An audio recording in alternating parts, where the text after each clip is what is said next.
Hello everybody, this is the Ship Modelers Library. Today I will show you a book about Frederick Hendrik F. Chapman, the first naval architect and his work, by Daniel J. Harris.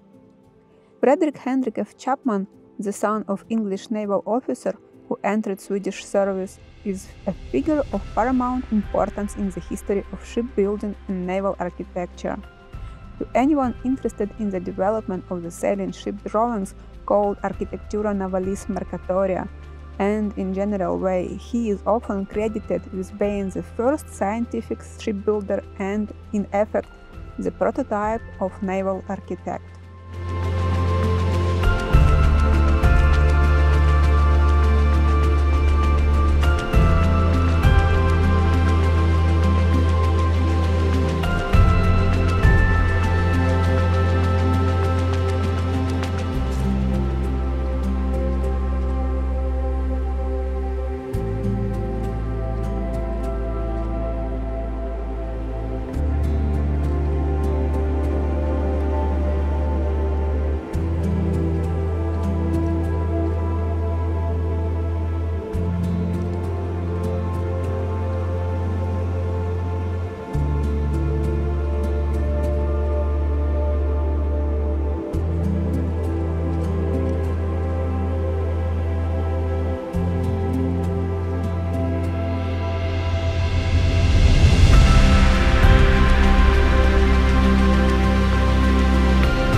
Thank you for watching.